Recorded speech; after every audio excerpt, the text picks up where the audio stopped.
Hello and welcome back to Dragonborn Industries, where I am joined by Kraig from Dragonskull Studios. Hello. There you go. Hi Kraig, how are you? I'm doing well, and yourself? I am very, very good, thank you. Very excited about tonight because I always enjoy our paint streams together. I very much enjoy that it's just hanging out, it's just chilling out. We always have nice conversations. I mean, we were chatting before this as well, and it's just always an absolute pleasure. But for those of you who don't know, Kraig and I met through the Band of Badgers, obviously with Dave down in the southeast of the country that I live in, and Kraig is all the way over in the Americas, all the way across the pond. And yeah, it's really fun to have Dragonskull, his YouTube channel, which you can go find at, Kraig? At Dragonskull Studios on YouTube and Dragonskull Studio on Twitch. Because somebody has studios. Oh no, I got it. I was very lucky to grab. But they have nothing on it. Oh really? It's like someone beat you to it just to beat the name. But we are going to be working on some minis today, and these are the Black Skull Studios Mimics Nightmares, which I will hold up to. Actually, I'm going to switch my camera and I'll let you show yours. So these are 3D printed miniatures that they did as a Kickstarter last year, and I backed that as the merchant license because I really liked it. So these are available through our store. Let's see if I can get that one on there. If not, I'm going to have to do it on the upper camera. So that is, I'm going to be doing the chest tonight. Nice classic style. And I've sent Kraig out, and I'll let you show it off. I'm going to be doing the barrel. I love that one. Like, I think for me, like the fact that like the legs come out and it's like almost table-like, and the mouth at the top is, I like that a lot. I think that the entire range has been really fun to kind of like test print and to get ready for the store, because there's things like the tree or the hatch which are like huge. They're like really, really big. So it's nice to have like variation on them. So yeah, it was a really fun thing to back, and one that you can now get through our website, which is www.dragonbornindustries.com. And yeah, I print them to order, so it's quite easy for me to do. And they're all done with ABS resin, which is lovely, because to be honest, every time I've had stuff done in the past on my Photon, I've dropped it and shattered it, and actually now I've got the ABS resin with the Saturn, things like those legs don't come off as easily. So yeah, It showed up in one piece, so. Yeah, and I think that's like the main thing as well. Like when we send it out, like hopefully it should arrive to you in one piece, which is the main thing. Hey Fluffy Cat, how you doing? Good to see you in chat again. Hope you are all good. But yeah, we're going to just basically hang out, we're going to paint. Little does Kraig know this. Kraig, have you got dice to hand? I do not. Have you got any that you can get hold of, or a dice roller, or possibly D&D Beyond? D&D Beyond. Do I even remember my login for D&D Beyond? If not, not a problem. But I thought it'd be quite fun, because I know that you don't get to play that often. That while we play, I do something that I do with Richard on painting up the monster manual, and get you to roll up a random character and fight this thing. While you look at that, I'm going to start painting up mine. And I'm basically going to work through the wood first, where I'm going to be doing, using some army painter ones. I'm using the bear brown and I'm using the dryad brown. They're from the GM starter set, but then we're going to be moving, if you were looking at them from other sets, it's the oak brown and the leather brown. And I'm going to just dry brush my way through, because I've started with a black primer. I'm hoping that like the black does a lot of the heavy lifting, and then the It's telling me I don't remember my username. gutted. Well, I can roll one up for you if you so choose.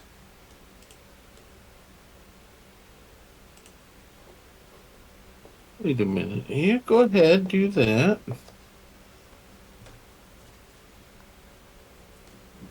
And anybody who's listening in chat as well, I'm going to have some music playing. If you guys can hear it, and it's too loud or anything, let me know and I'll try and sort the levels out as we go. But if not, we'll leave it where it is. And I'm just going to start applying the brown to this. So have you ever faced a mimic before in Dungeons and Dragons then? It has been years. Years. So I think that... Years. We're talking probably back to AD&D. Oh, wow. So we're going back quite some way then. Yes. Nice. So... The group I was playing with, we didn't... Our DM didn't throw one at us. Well, I think because it's so cliche, a lot of people avoid it. But it's such a classic monster.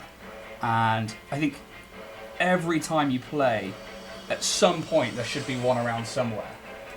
So, let's have a look. Random, start building. Hopefully I'll be able to send you this as a link and then you'll be able to have a look at it.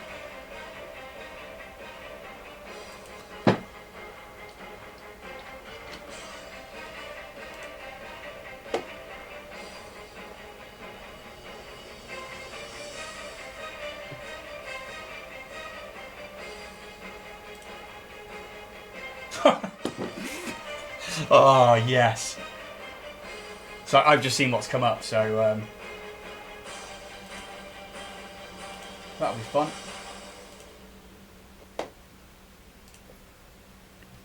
Makes good watching me just going through D&D Beyond. Right then, hoping I'm going to send you that in Discord, my friend. Okay.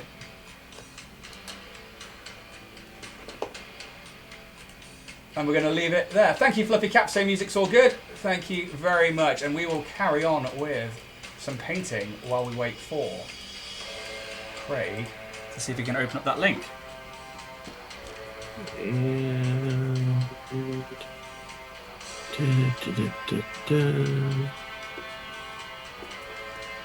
Close that page.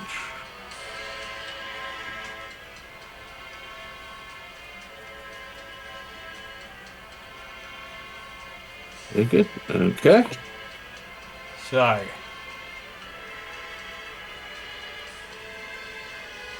Green Grung, huh? Yeah, that was the random character. Sorcerer. Grung Sorcerer at level 3 is what randomly generated for you, which was always quite fun. Hopefully you should have access to the dice roller on there as well then. Should be in. Well, let's see. Okay. Bottom left corner. And let's see. Dice roller. 2 attack.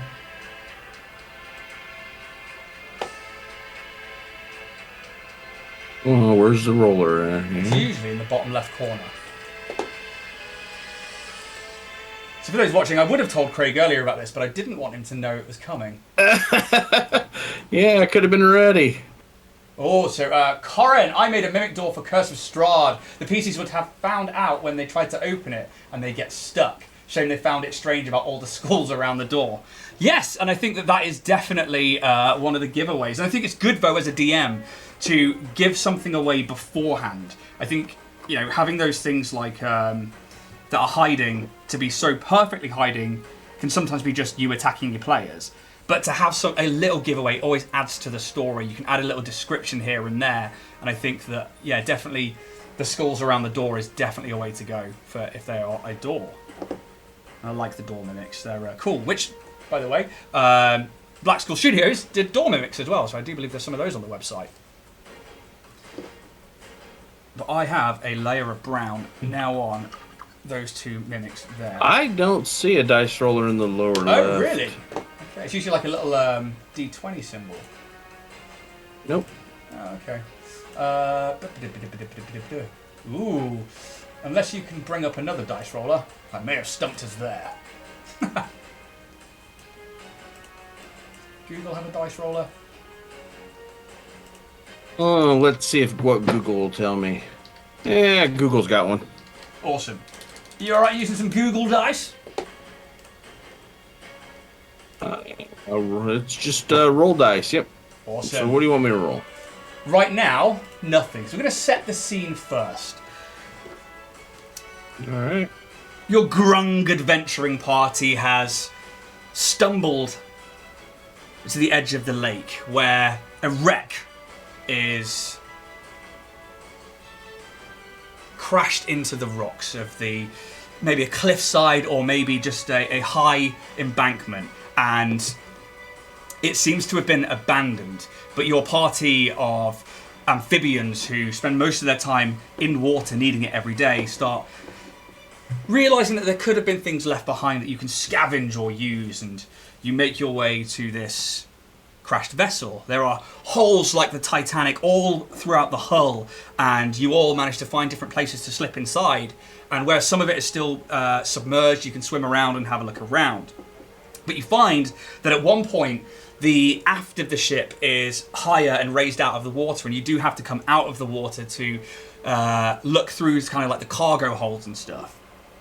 You notice that there are lots of things like weapons, there are ruined barrels of supplies, foods, things that just haven't survived for however long this has been here, and just haven't survived the crash. But towards the back end, there is a pile of chests, and you can see the glimmer of gold. What do you do?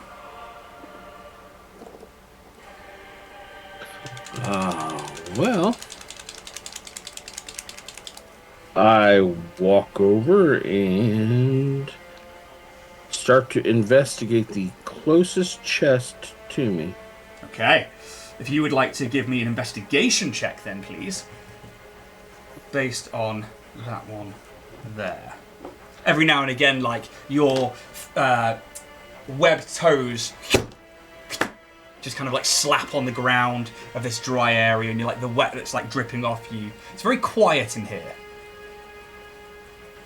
Where'd that be? And it's odd. You haven't seen any bodies or the remnants of any crew yet. A 16. A 16, okay. I'm going to make a roll. Okay. 16, yeah? Yep. So the Mimic, which is only a CR2 creature, and I'm going to be a bit loose, like we do when we're doing painting up the monster menu with Richard. I'm going to like sort of explain the stat block as we go. It's a CR2, and its stat base is obviously like down there with like low-end party members and stuff. So with you being level 3, it's probably in and around the same. They do have a +5 to stealth. When you roll a 7, it's not going to be that much. And they are shape changers, so they usually are indistinguishable between what they are replicating or what they are trying to mimic, as we were, compared to obviously what they look like in their monstrous form. However, you kind of like take a step forwards and noticing that this entire area is just devoid of the loss of life or devoid of any kind of like evidence of a crew. Surely somebody must have been injured or somebody must have dropped or left something. And you take a step and the floorboard creaks and you stop. And then you just hear like wood on wood, kind of like, and you look at the chest ahead of you and you swear one a bit further back, just, did it move? Did it jiggle? Is there something inside it?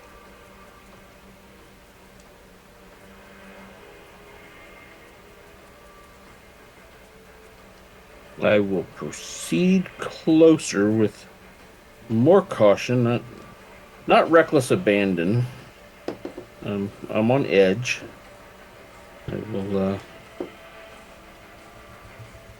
warily approach. Warily approaching. And how close are you getting? I'm gonna stay 5 feet back. At least 5 feet back. Okay. What's your passive perception?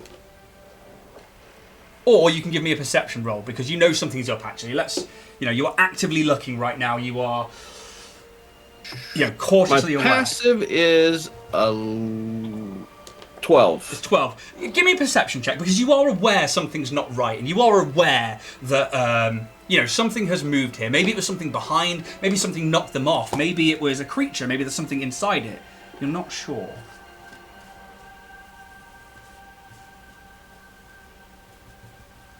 Where's the clear? Let me clear my rolls here.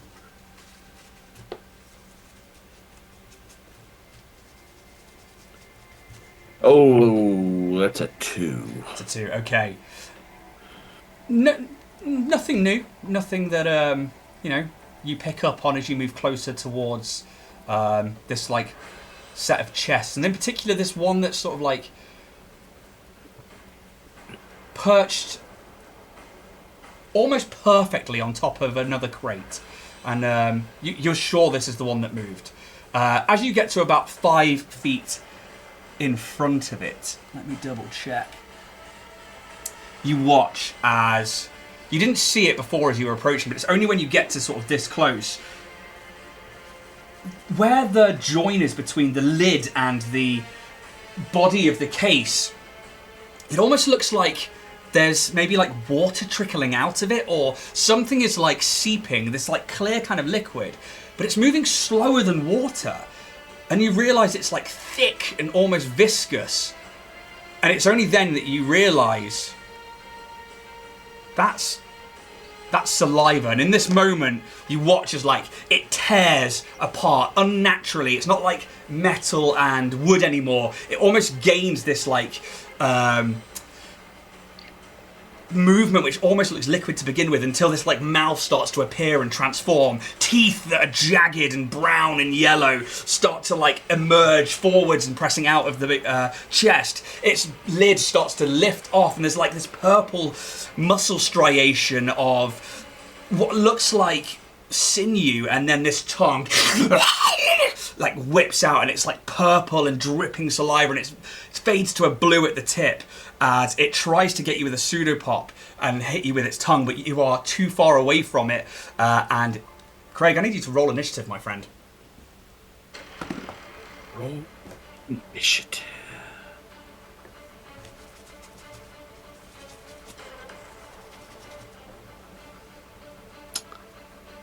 A 10 plus 2 is 12.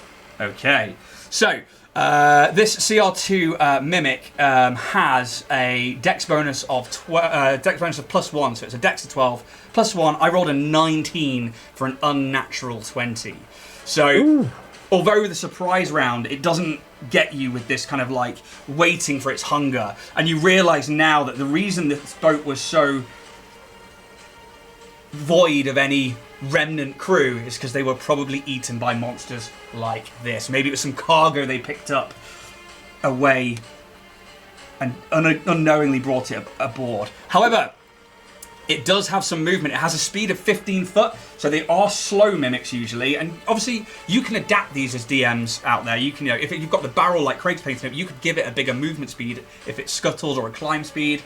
But this mimic tries. It's awkwardly jumping forwards, and it like as it lurches with its tongue to try and get you, it jumps forward so that it is basically in melee range, and it is going to make another attack against you. So it's going to use its pseudopod to try and get you there.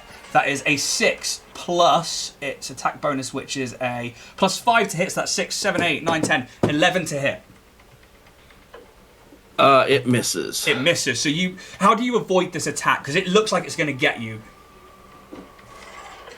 I notice that it's starting to lunge, and I spring back.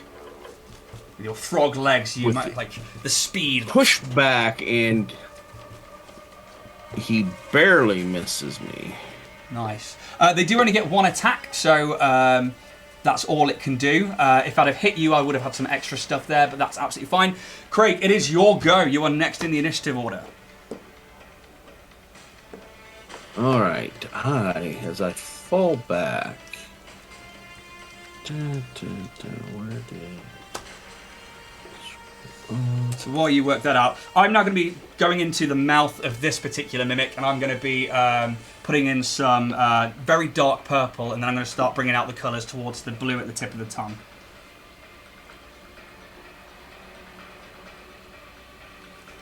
I'm going to water that down quite a bit. I am going to go ahead and, as I'm falling back, kind of tripping over myself backwards, I'm going to go ahead and release a ray of frost as a cantrip. Yes, do it.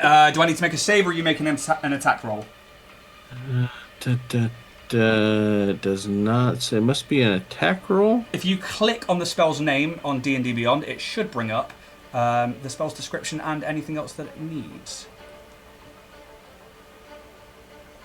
Cast at will, 1d8 damage. Casting under one action. Spells damage. Nope. Frigid Beam, white, blue. Cast forward. Making a ranged spell attack. Awesome. Make a ranged spell attack. Yep.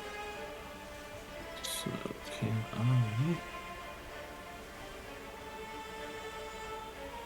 Normal roll. That didn't work. So I will roll this again. And I rolled a 10. A 10 total. Plus, let's see, I get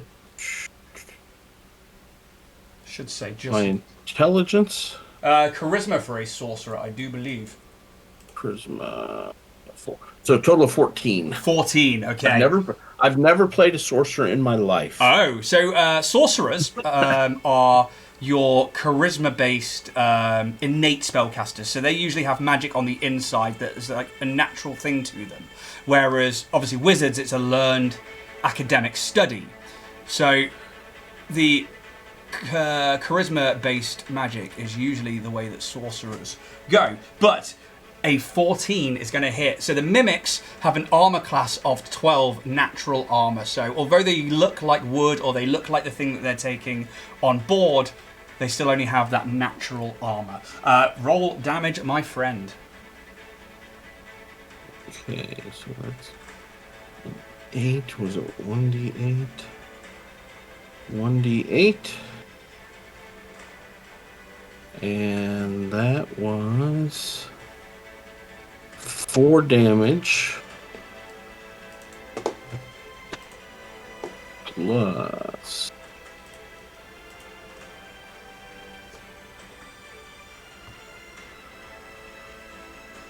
Yep. 4 damage. 4 damage, okay.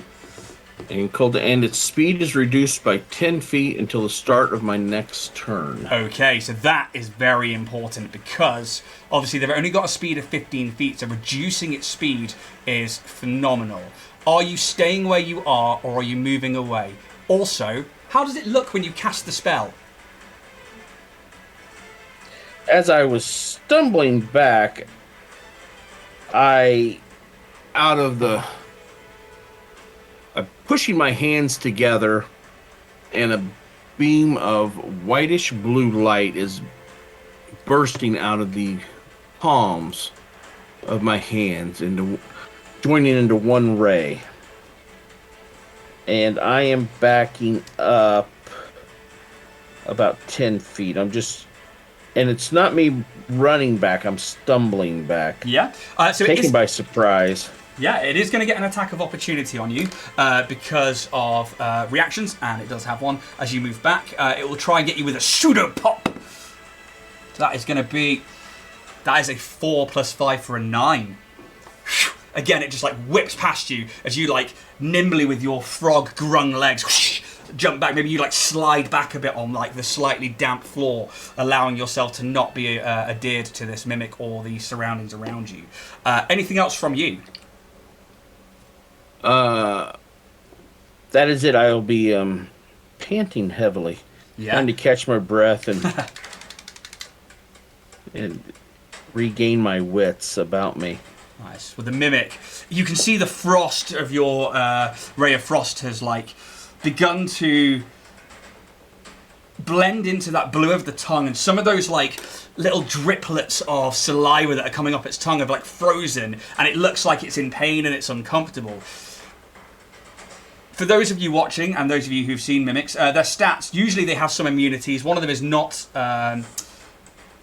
ice or frost, but one of them is, well, the only immunity they have is acid for damage, and they also are immune to prone, for those of you who don't know that about their stat block. But it's starting to look cold. Not overly hurt, but you've done some damage to it. It tries to move, and it looks like it should have that powerful lunge again, but it just doesn't make it that far. It almost like rolls forward, falling over, and you expect it to land on its face and not be able to get back up. But as it lands, you watch the like mouth come through from the inside and re-merge into the shape of the chest, almost like it's reforming the right way up. But it can't quite get to you, so it'll use its other action to dash and try and get towards you. It can still only go 5 feet, and yeah, it is currently 5 feet outside of melee range and can't do anything else. You are up, my friend. Right.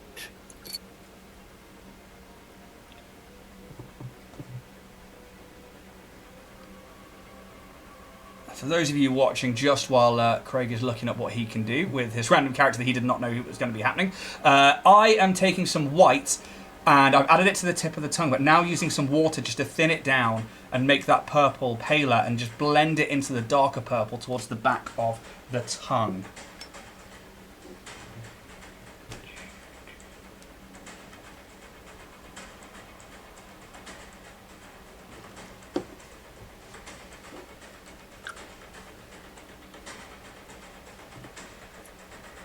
All right, so as I am trying to regain my senses and figure out what exactly has happened, I look at the chest, and I just bring both hands together and clap as hard as I can, and then push forward with my palms. And I'm going to release Thunderclap. Yes! This is a great spell. I love this spell. Yep, tell me what I need to do. Each creature within range other than you must succeed on a Constitution saving. Constitution. Okay, so their Constitution is pretty beefy. It's probably their second best stat. It is a stat of 15, which is a +2 bonus. So I get a +2 to that one. Let's see what we roll. That is a 2 + 2 for a 4. I'm going to presume that saves. That fails against your DC. That fails, so it will take a 1d6 damage.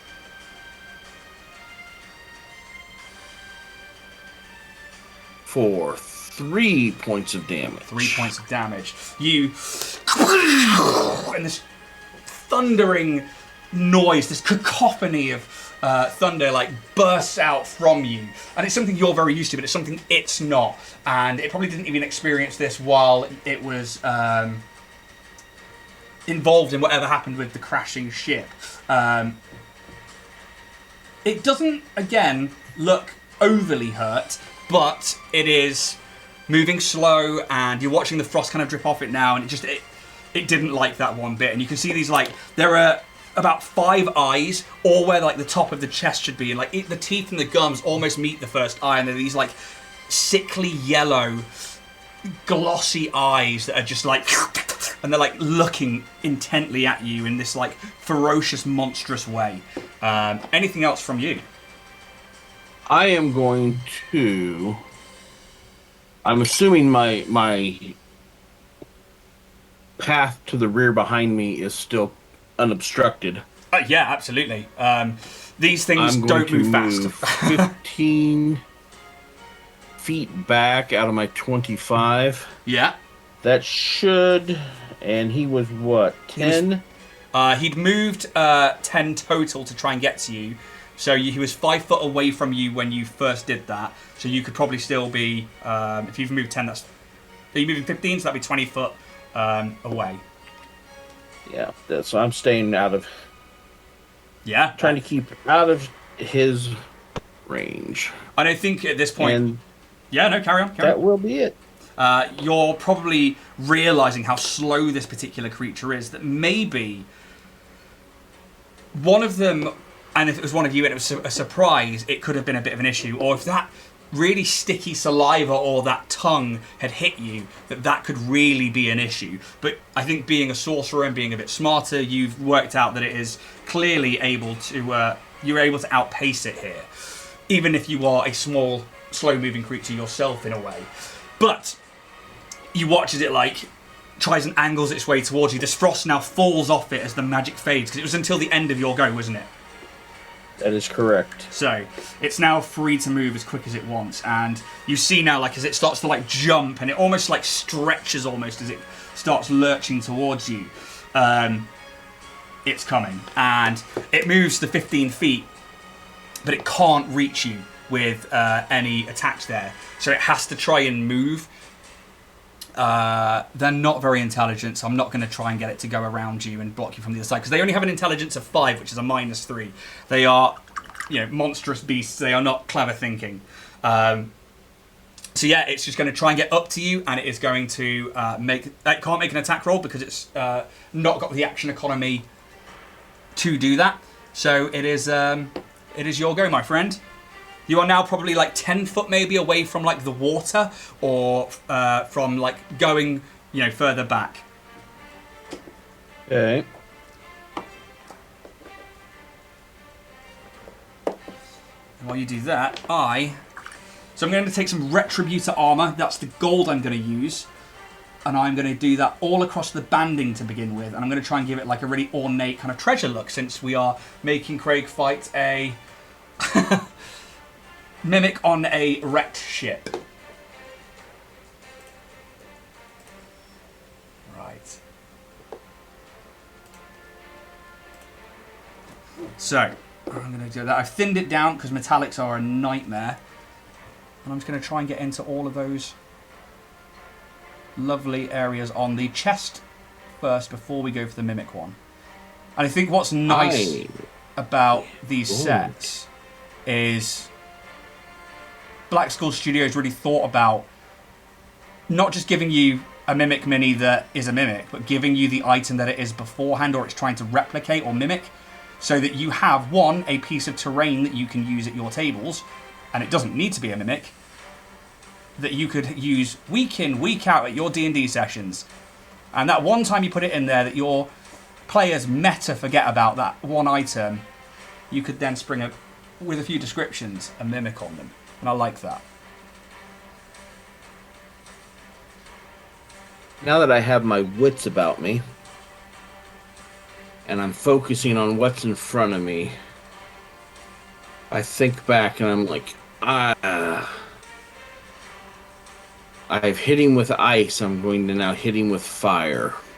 Nice. And I'm going to cast Agnazar's Scorcher.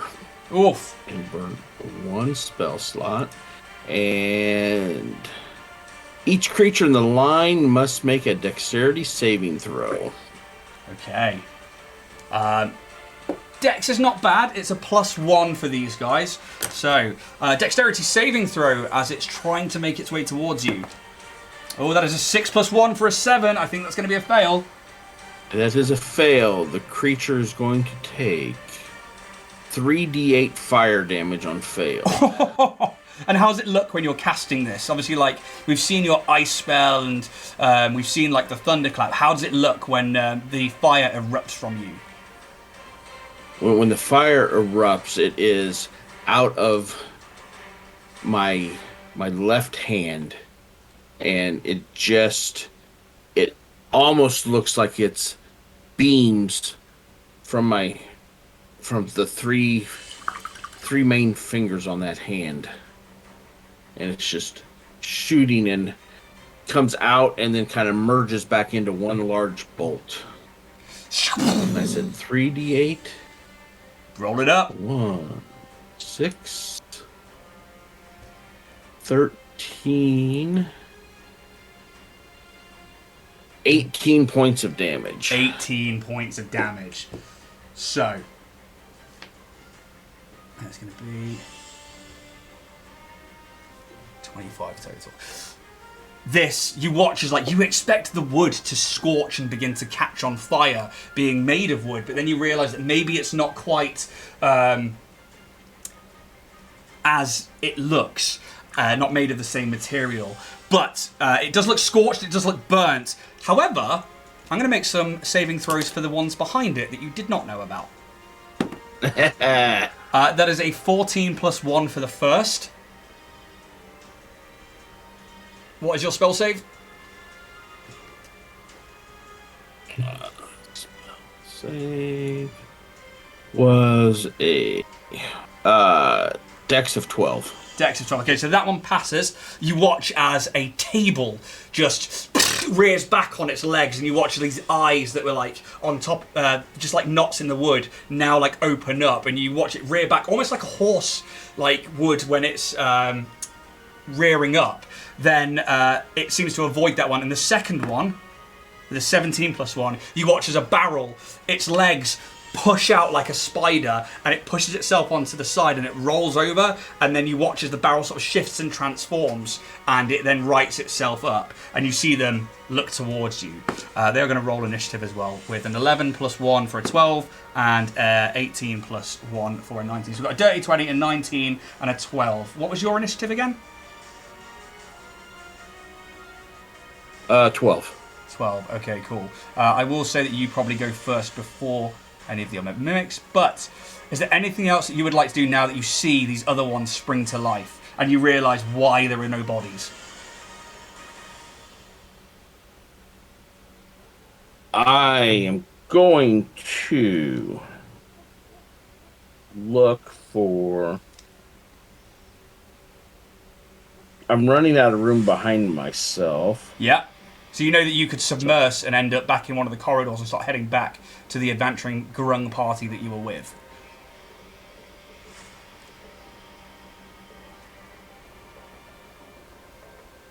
I think I'm going to take the last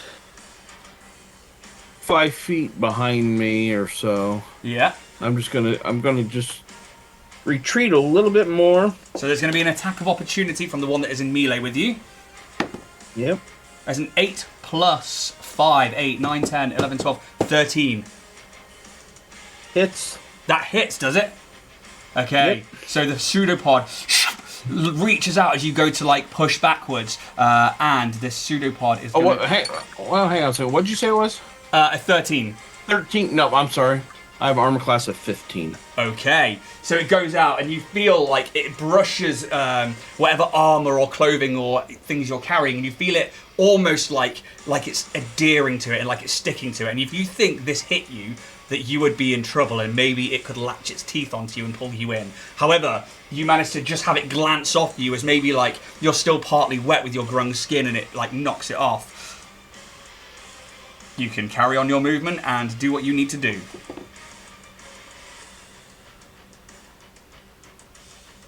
That is going to be... Like I said, I'm going to move... Got, what, about 10 feet behind me? Is that what it was? Yeah, and you could easily leave the room at this point.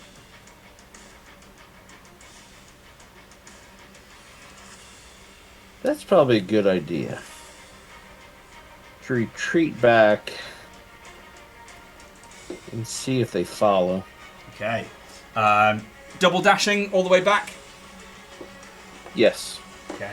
So you submerge yourself in the water and you start pushing back towards the way you came in. This like, so what would be towards the middle of the ship, and it's, I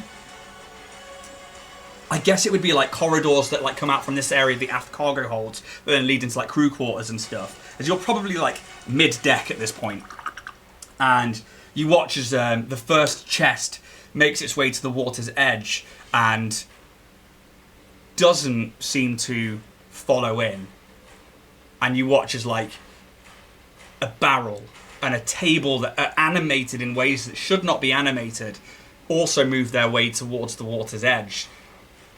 and the table kind of like goes off to like closer to the wall, and the barrel and the chest start to like rescind into themselves. You watch that long tongue start to come back in on the chest and like into the top of the barrel as they start to take the form again of their original items, their mimics, and they stop moving.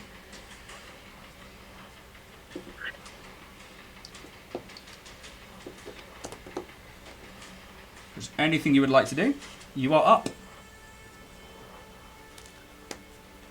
I will.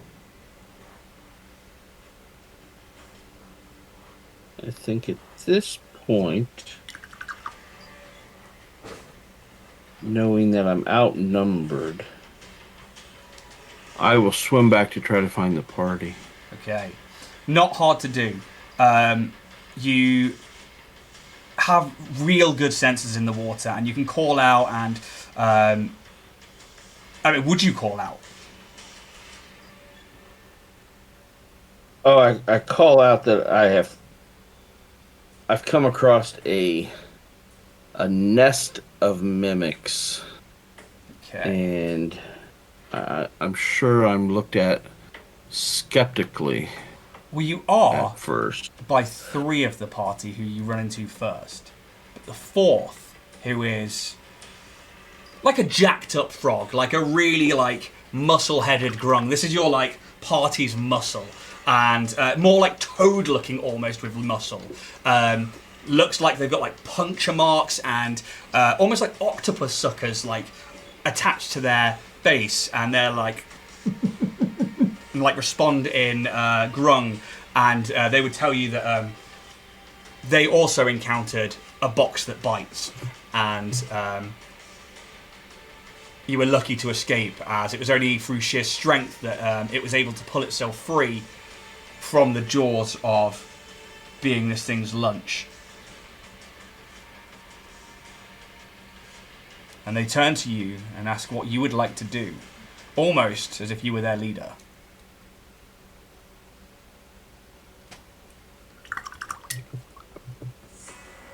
You have some options. You could try and go in with the party you've got now and fight, or you could say that you could go back to your clan and come back with grungs en masse and obliterate them.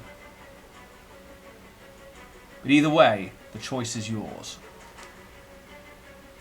I think I need to bring more. We need to go back to the village. Nice. We're outnumbered. We wouldn't survive. We would definitely become casualties along the way. And I think that is the perfect thing to do. And one of the things with D&D that a lot of people, especially as players, we can forget is that you don't have to fight every fight to the bitter end. Is you can run away to live another day. And it's not running or losing, it is saving your character and using your resources wisely. And knowing that the Grungs have a large village with loads and loads of tribal warriors and mages, you could easily, especially with the speed that these monsters you've just encountered, these mimics, you could very easily bring people back, keep your distance, get your melee fighters up close, get your spellcasters in there, and you could probably take the ship. And I think in time, they do. And you guys are rewarded with treasures that the mimics were using as lures, and you become the wealthiest Grung village around. And we'll come out of initiative, and your Grung lives to fight another day. All right. But that's just I like doing little things like that when we paint, especially with Richard on painting up the monster manual, because it gives you a little taste of, and hopefully people out there, a taste of what the monster is and how you can go about using it in an encounter. And hopefully you got to play a little D&D and you had a little fun. Absolutely. So, yeah, It's thank you for indulging. I enjoy when you guys are doing that on Thursdays. Well, you always tune in, and I always feel bad that I know that you said that you don't get to play that often anymore. So I knew that I wanted to. Well, mimics are quite surprising when you first encounter them in D&D, so I figured I'd surprise you with this encounter. Yes. But no, thank you for indulging my DM narcissism and my need to make everything about D&D. But we're quite Yes. literally doing a paint stream on D&D, so when's not a better time to paint and play? So are you hoping to get back into the DMC anytime soon then? Yeah, I am. I'm hoping that we can get the group I was playing with before COVID hit. Our DM then was, I think, starting to get burnt out a little bit. Oh man, that sucks. So,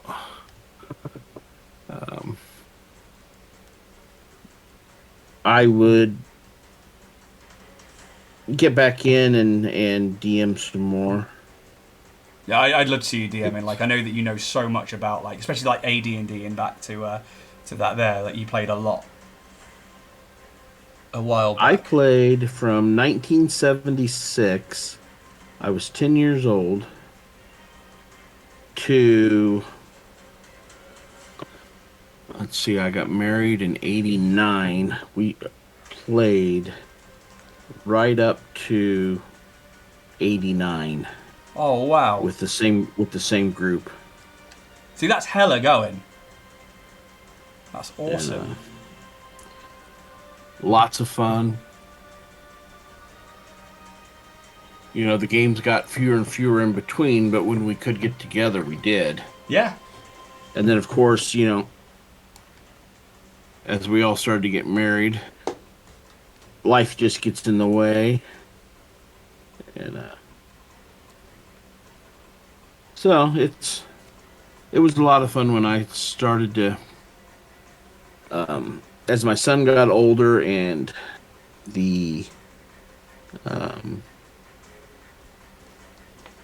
wasn't coaching his sports as often, and so it was like, I want to get back and play. I miss playing. Yeah. And the local comic book shop started running Adventure League on Sundays. Oh, awesome. So that's where we got back into it, and I got put at a good table with a good group of people. That always helps. It really does. And I know that the group that I normally play with, our regular group, I love those guys. They are just the best guys to play with, and I hope that I can bring games with them, along with some other games with some other groups, to people soon. But it makes a big difference when you find an amazing group that you really cohere with, that all want to play the game. Yeah. That's, I think, the biggest thing is getting a group that's like-minded, that wants to tell the story. Yeah, absolutely. And I think that's it, because it's not just a DM telling story. It is, you are world building together as party and DM, as a group of friends around a table, and I think that's the magic of it. So how's it going paint-wise for you then? I'm getting the browns and get some of the golds down. I really like the richness. First layers of light pink on the tongue and gum line.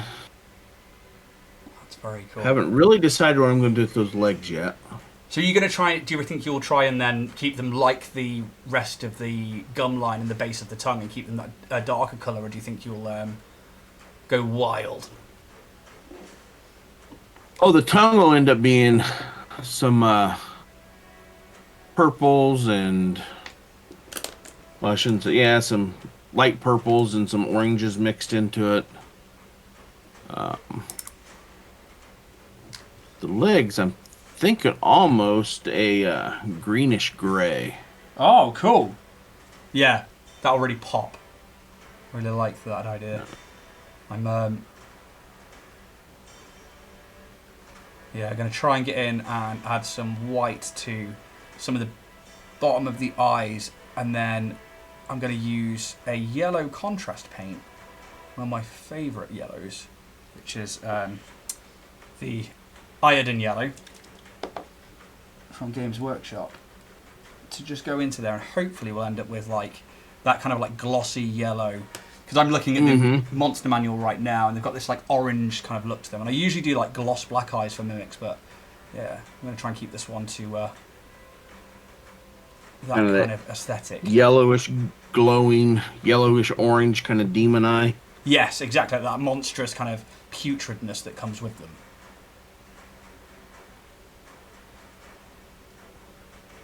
But yeah, I think it's a great classic mini. And so this is the thing that obviously, like, I've run this with you with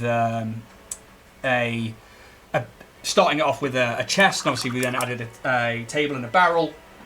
Because obviously they're ones that I sell through the store that I 3D print, that Black Skull Studios did an amazing thing on them. But for you guys at the table, obviously, like, you can proxy whatever minis you want, but if you want minis, then obviously come to us and we'll happily print them for you. But you can take the stat block of that mimic and you can skin it however you want. You can make it a stool, you can make it a barrel, you can make it a wooden pail in the corner.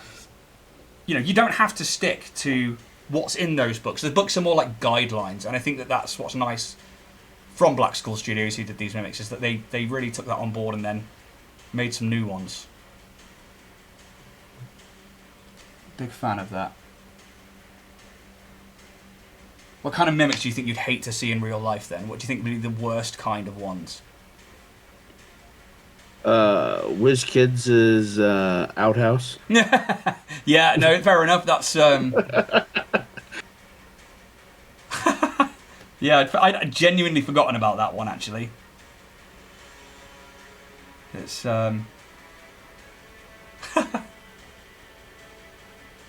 how much for a custom PC mini? Corianti, that would come under 3D printing services, so it all depends on what it is you're after, really. If it's a Hero Forge one, we can look at printing that for you, and it's probably not going to be all that expensive. I'd have to look at the file size and stuff.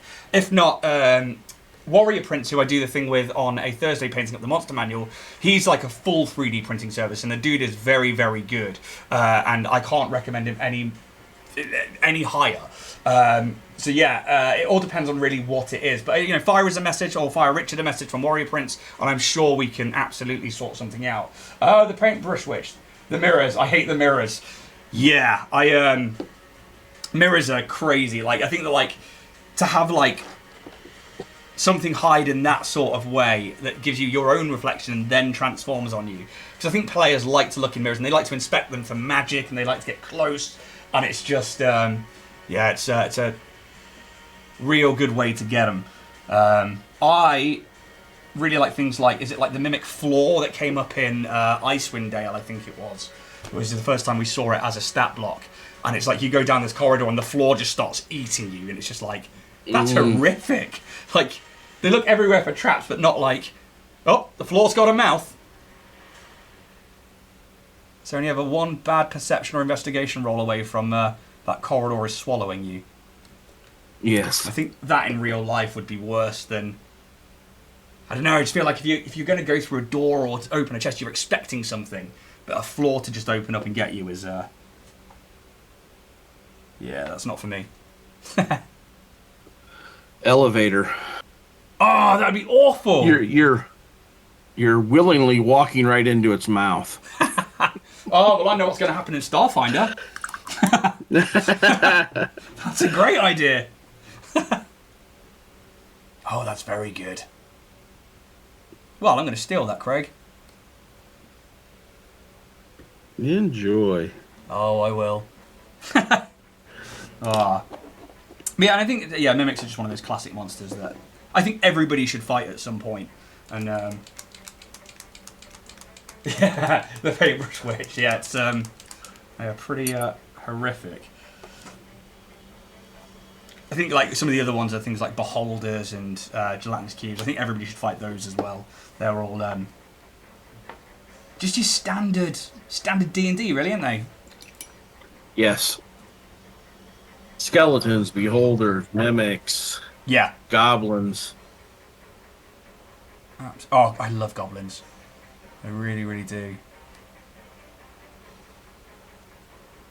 I think Mark Humes from High Rollers, his goblin was something that I like how he talks in Goblin, like uses their language, is something that I incorporated into my sort of like D&D dialect, and I love the way that like usually we expect him to be like, nah, I am a goblin, but like he was just like, I don't know if you've ever seen the Wild Thornberrys, Kraig. It's a British cartoon. Is it a British? No, it's not a British cartoon. It would be. I'm thinking of something completely else. But the Wild Thornberrys had a kid in it called Donny, who was this like wild kid, and I love that like his voice is like. So when Mark Humes did that, I was like, you know what, my goblins are having that because I really like that.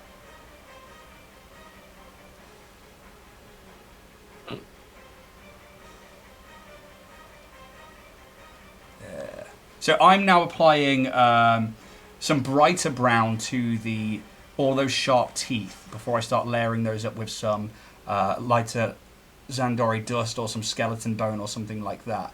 I'm just going to get those to like pop out ever so slightly. How are you doing? I'm getting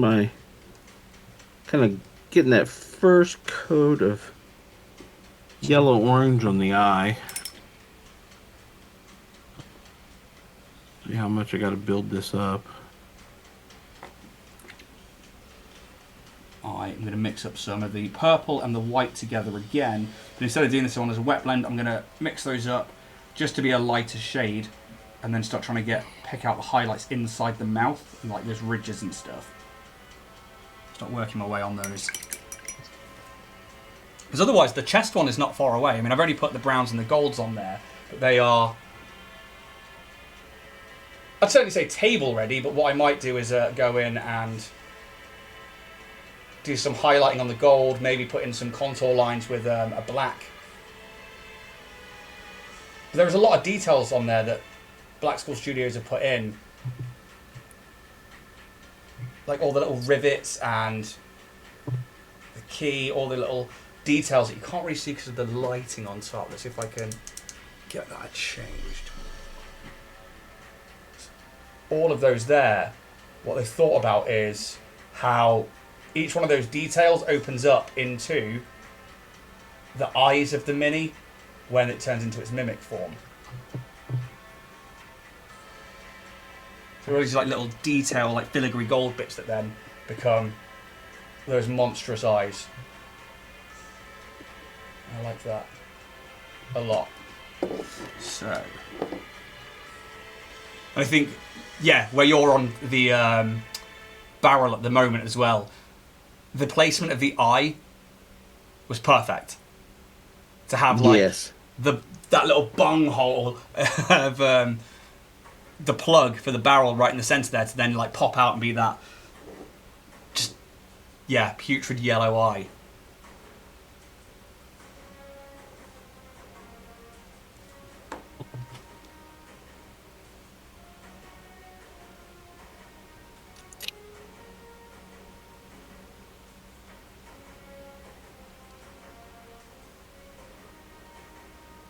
So do you remember your first D&D character then?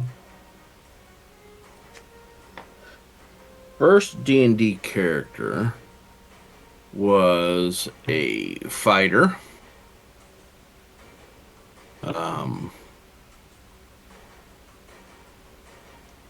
His name was Bytor. I was a real fan of Rush's, I think it was the Fly By Night album, and they had a track on there, Bytor and the Snow Beast, I believe, and just so of course it was like, okay, yep, that's his name, that's yeah, why not? And throughout the years, there's been different renditions of that as we played and restarted with. We were never ones that it was like, oh, we got to get to level 20. We got, Yeah. Just kind of enjoying the story as you go, really. Right. we played a lot of the modules, and so it was like, okay, this module is for this level, so let's roll characters for that, or let's de-level our characters a bit if we want to continue to use these. See, that's cool though, and I like that you guys clearly adapted to what was going on just because you wanted to play the game, and it was like, I think you must have had love for characters and gone, well, we can adapt them and do this with them because we don't want to let go of them, or we don't want to... Right. Yeah, and I think that's such a good way of doing it. It was a lot of the, okay, well, we've got this. And back then it was... Well, they did make character sheets that we could buy. Everything was graph paper. We did everything on graph paper. I find that graph so paper, impressive. Because I could not do that. So, just for people watching, what I'm doing now is I've added some very wet white to that very tip of the tongue, and I'm taking a blue contrast, applying it to the tip, and then I am taking a wet brush again with no paint, and I'm just pulling it from the tip and trying to brush it up to the midst of the tongue so that it starts thinning out some more. We'll start adding a purple back from the base and then blending that in again. So this is called wet blending. You could also achieve this with dry brushing as well, which I think is how I did one of my first ones.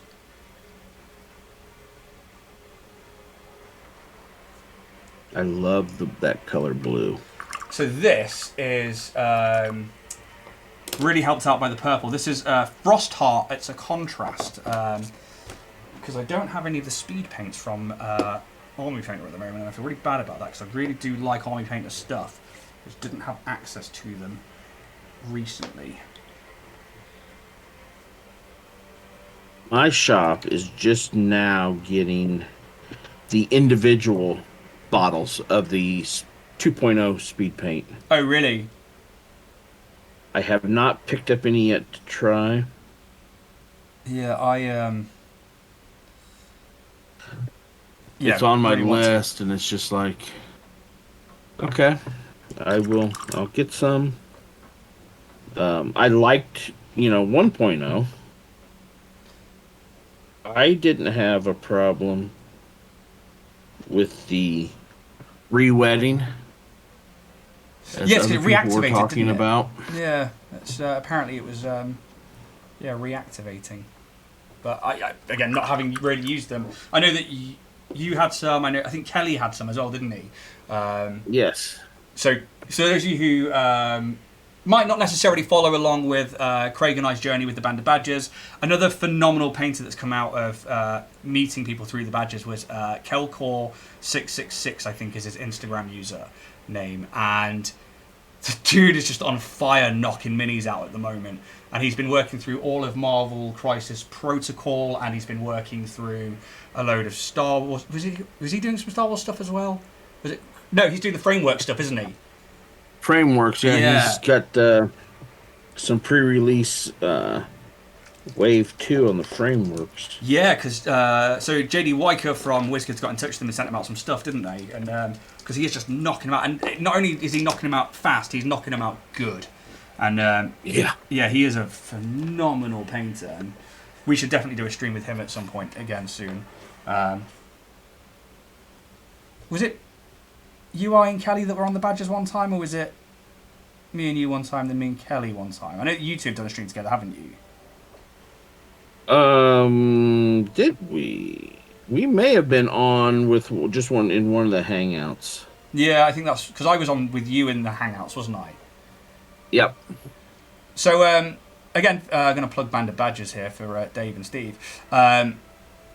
Those of you who don't know, obviously me and Kraig met through Band of Badgers. Band of Badgers do a load of work with a load of many different tabletop-related companies, from Beadle and Grimm's, which I'm currently playing in the Beadle and Grimm's Steel Edition Dragonlance, which is next this Friday, actually, is the next episode, and right the way through to like WizKids and Steamforged Minis, Steamforged Games, minis, and Dave is like the king of networking, and he's brought like people like Kraig and myself together to just hang out and paint.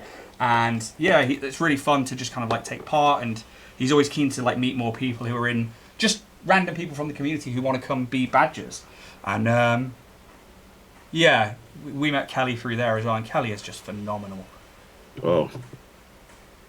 Yeah, it's Some somewhat days you look at heartbreaking. this stuff and it's like I need to burn my brushes. Yeah, it can be a little bit demoralising, but in a good way, Kelly. If you're watching, it is absolutely phenomenal because, absolutely, dude, your work is insanely good. But I get make you strive to be better.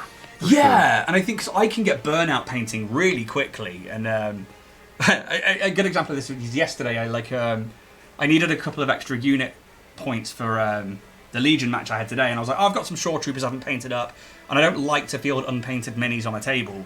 So I was like, all right, I'll quickly paint them up. I'll be done in no time. I can batch paint, it's fine. And I got 2 layers in, and I was like, I'm done. Like, I can't. So yeah, I took half painted minis, and I was like, yeah. So that was interesting. But like doing things like this, where I just get to hang out and paint a mini and roll some dice. That's I think the fun of it. And yeah, Kelly's just, I don't know how he fires through him so quickly. I don't either. Yeah, it's because it's like one day he's showing us Daredevil, and then the next day it's Luke Cage. Yeah, Luke Cage and 4 bits of terrain. It's like 2 or 3 minis every day. What do you have? He had the Troll the other day. Oh yeah, the Frameworks Troll as well too, and then the Critical Role one. Yes. It was like, wow. Yeah. So and gorgeous. Yeah, and again, those of you who don't know Kelly, if you are interested in D&D Frameworks minis, do go check out Kelly's account, Kelcore666, because yeah, he's doing the pre-release stuff at the moment, so the stuff that's not out yet, and it's, yeah, he's just doing a stunning job, and it does make me want to go get the Framework stuff. So, back to this Mimic though. So what I'm doing now is I've taken some of a brighter pink, which is quite pastel-y, and I've mixed it in with some of the white and some of the purple, and I'm just highlighting some of those muscle striations. Mostly in the middle, like on the jawline where the Mimic head is coming apart, and then I'll be doing it on some of the raised areas of the gum, and then the tongue as well. But I probably won't be hitting this mini with a wash at all. Do you use a lot of washes, Craig? It really depends on how I see the mini at the end. Typically, I don't. Yeah, I try not to as well. They obviously have their place in painting for me, but when I try to go, okay, I want to pick out the highlights with this, and then I like, oh, I feel like I'm in a hurry, so I'm just gonna hit it with a shade. I don't like how it comes out, and the next thing I know, I'm rebasing and yeah, yeah, I agree. And it's actually what happened to me with the Shore Troopers yesterday. Is I was like, oh god, these look awful. I'll just go against my judgment and I'll throw a wash on them. And I threw some Agrak Surf Shade on, and I really, really did thin it out, and I really made it less. But for me, it was just like, it was just too much. And yeah, I ended up not liking them, so I will strip those back and redo them all again. But I'm sure, I know there are people out there who are better with them than me, but I just, yeah, I stopped using them and found that just highlighting tends to work better for me now. Yeah, if I can pull it together with just some highlights or... Yeah, absolutely. I think, actually, though, the only thing I do use, and it's almost in place of a wash, is a very thin black paint. So I actually use a Templar Black contrast, which will be, I'm sure, will have a speed paint variant from the Army Painter. And I paint in the underside of lines and stuff back in. So it's almost like, yeah, and it's like really good on things like white, because you can prime something in white, leave it white, and then just paint the black lines in. And for things like stormtroopers, they're done and they look smart. So I'm like, yep, less is more. So yeah, go back in and finally paint the lines, and I'll do it on this mini to show you and to show people out there what I do with those ones. In fact, add some highlighting to that gold. So I'm actually not far away from completion really in terms of tabletop ready. I'm going to try and get a better view of light on this. So if I go like so, come on, focus up. So we've got a lot of those there it goes. blues and purples in the mouth, and we just want to pick out some of the higher ends. And I'll still add some lighter blue again to the very tip, and I need to do the teeth. But I'm going to try and paint the black lines in underneath, like the arch of the lid, underneath the handles. Try and get those to be just stand out a bit more. Like a black line underneath it, I find like really helps with that. Mm-hmm. Right. So that's now. Yeah, I'd choose Black Templar. Ah, dude, look at that. That pink's looking awesome. Oh, it's so smooth. That's very cool, dude. So I think what I really liked about that particular mini was the drool coming off the tongue. Yes. I really, really liked that. It was, yeah, a nice little touch that they did that. And I think they did it on a few others. But it's, yeah, I think when I printed that one out for you, I was like, whoa, that's so cool. Yeah. Yeah, I really liked it when I got it. Oh, I'm glad. I was, a battle not to start painting it early. Yeah, I was like that when I first printed some of these as well. And like I was printing them for other people, and I sent them out to. There's a couple of local painters who are phenomenal, and one of them is 6+ Save, and the other one is Miniature Noodles, and they're both really great Warhammer painters. And I was like, hey, do you want to do some mimics? And they were like, yeah, we do. And yeah, so we sent those out, and they did phenomenal work on them. But they chose some different ones, and what I like is that like. When I said, you know, do you want to choose a mimic and I'll get it sent out to you, and you went with the barrel, that nobody had picked that one yet. And I was like, oh, that's very cool. Very glad that, yeah, that we're seeing a variation of them. Yeah, I liked it because it just, you know, it wasn't the standard mimic that, you know, everybody gravitates towards. Yeah, exactly. And I think that's one of the reasons I was saying earlier as well, like to people who might be watching. You can reskin your mimics. They can be anything you want, and I think that this particular range shows that. That you can absolutely take your standard chest, but you can then go, you know what?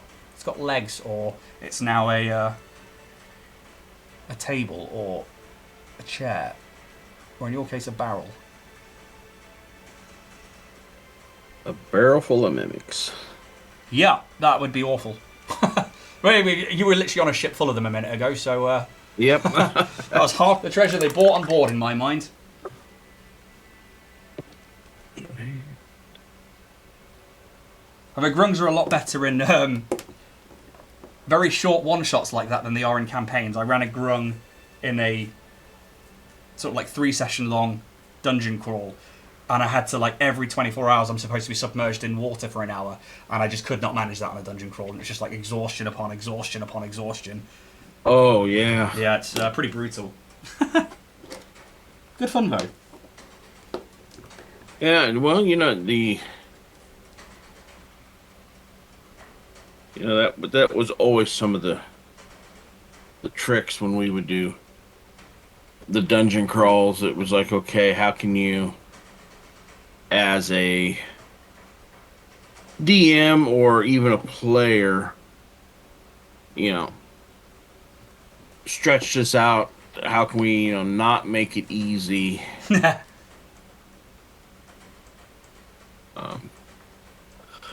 know, a lot of players would go, oh, I'm just going to come in here and you know, it'll be a face roll right through here. Yeah.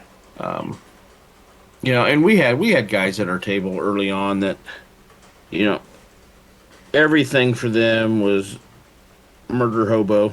Yeah, I think there is definitely a need for it here and there, but not everywhere. There's a place for it. There's a place for it. I go into the I don't shopkeep dispute. and I slice his head off. And I take everything because I don't want to pay the gold. Yeah, maybe not. Now you've got a bounty on your head. It's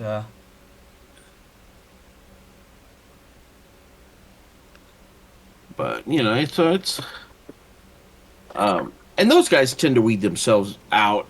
I find quicker. Yeah. It's like they burn out faster. They don't want to. Well, they don't want to have as much fun. They think that just swinging the sword or doing whatever to destroy things is the fun. And actually, I think the magic of D&D is the RP. Yeah. Certainly is for me anyway. I do love a good bit of RP. And again, I'm so privileged with the group that I have for the home games that we do, because their level of RP for me is just through the flipping roof. And I don't have to do any thinking. We can just fall into characters, and I genuinely really do just enjoy adult play pretend, I guess, is the best way to dumb it down. Right. How are we doing? How are you doing with yours? Yeah, I'm getting there. Yeah.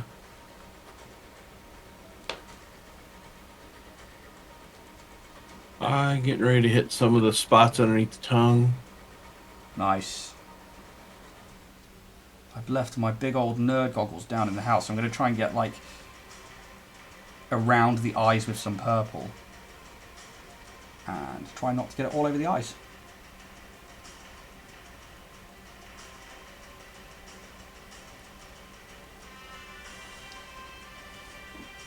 Silence of concentration hits. What I do like as well about mimics is that, like, you have those blends of colours where purple coming out of wood,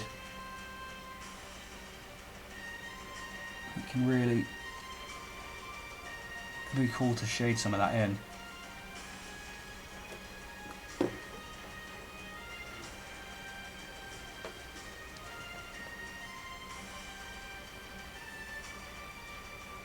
Oh.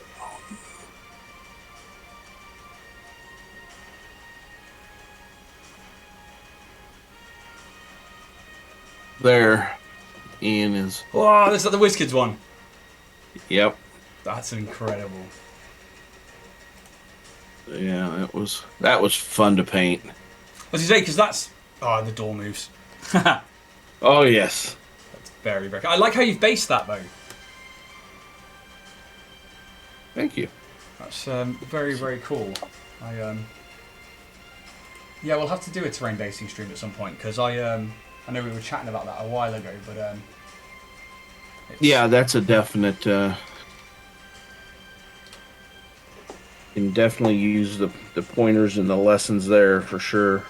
Well, I only know some of them. I can't actually profess to be too amazing at it. I got very into doing my Geonosian bases. And some sand ones and stuff like that, but a lot of the time it's a case that, like, a lot of the, like, texture paints don't actually have the colour in them, like, that I want, so I have to, like, do the base texture, then I have to, like, reprime it and then go from there. I just have to paint the colour back in. Trying to. Yeah, but even some of your, the amazing work you're doing on the XPS foam. Oh, thank you very much. With building small terrain pieces. So this is Nightmare Mimics Outhouse. I'm going to try and... Yeah. I mean, that is pretty gnarly. Uh-huh. Try not to cover your head. I like how the second tentacle's wrapping around the door. Yeah, that's... Yeah, those huge teeth, those massive eyes, the whole thing is nuts. And it's quite a big mini. It's, yeah, really quite something.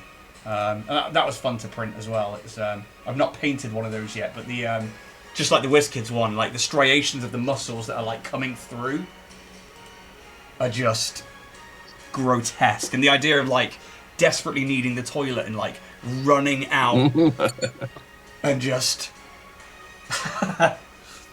happening across that, yeah, shit yourself physically and mentally.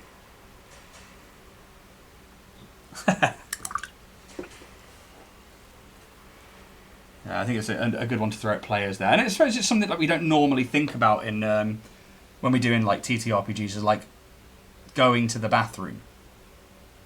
So actually, to have like you go into town and you see an outhouse in the middle of the road. Would be a good indication, maybe. Or the outhouse at the behind the tavern where your adventure begins, right? Yes. Mimics as a starting bad guy is so fun. Because at lower levels, they can be really dangerous. And I'm probably going to get this wrong now because I'm thinking about it. But there was a great meme that I saw that had like the explanation of like a tavern meet start of a game, but also like a mimic encounter. And there's like a bard was like started telling a joke, and the DM was like, "Okay, roll me a charisma check or a performance check, your choice." And they rolled a nat 20. And the DM was like, "Yeah, you tell a joke, and the entire bar erupts into laughter. You laugh, the party laughs, the barman laughs, the table laughs. Roll initiative." And I was like, that was pretty fucking cool.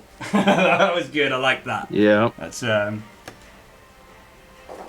just not had a chance to get that one in for myself yet. But the idea of the outhouse, and I think I might have commented on it on the WizKids site or on the WizKids post when they put it about like having bad guts and trying to like do a race out to the bathroom, making it a skill check, and then it turns out to be combat. Yeah. Yeah, you can have a lot of fun with the outhouse ones.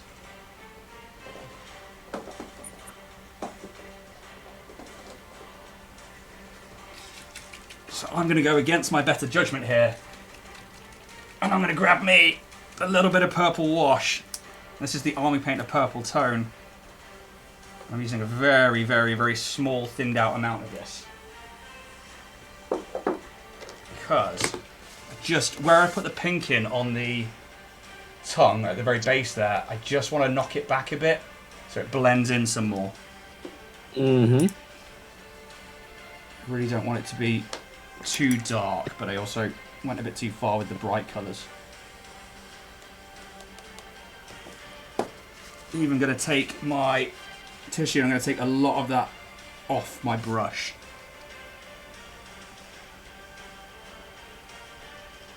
There we go.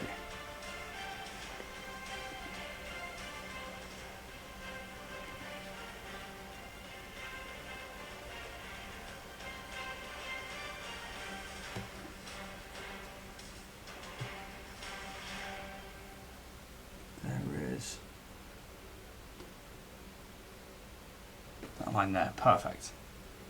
I could probably go a bit further back, but I'm going to leave that one where it is. It's absolutely fine. I need to now do some teeth. What colour have you started with a white and are working your way up, or are you going dark and then? I start with an ivory, typically. And then I will work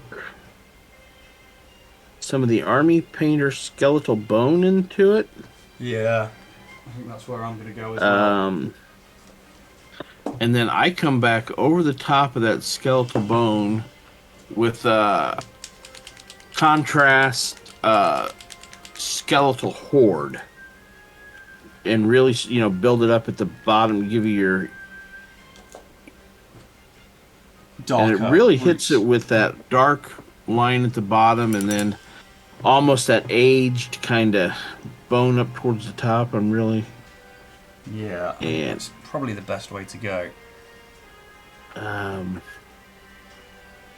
I started dark, so I've gone for a that dryad brown, that leather brown. And I'm going to add skeleton bone. Mm-hmm. Then I'm going to probably use... Because I don't have skeleton horde. So I can't follow your advice there. But what I do have is something like Gulliman flesh or something. Yeah, A little that'll richer, work. but it's Is that? just to give it that dark line, like you said, at the base of the tooth.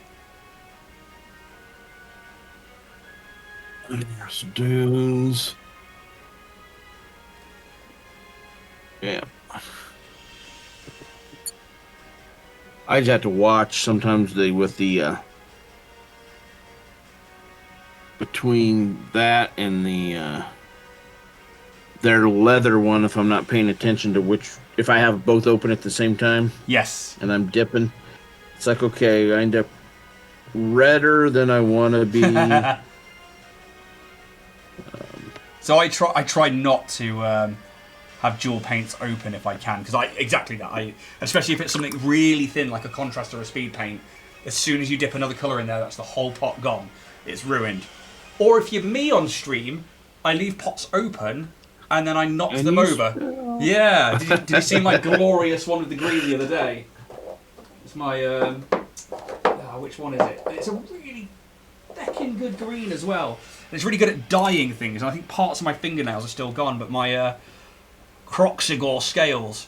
And yeah, I lost 3/4 of that pot to old clumsy Dyspraxic hands over here. Yeah. So what are you and Richard painting Thursday? So Thursday... Still angels? Yeah, so this is the last of the angels. We are on the Solar. It's like a CR19 creature that obviously last week he faced off against a Planetar. And just like I did with you, like the whole situation is dependent on what he randomly generates on D&D Beyond. And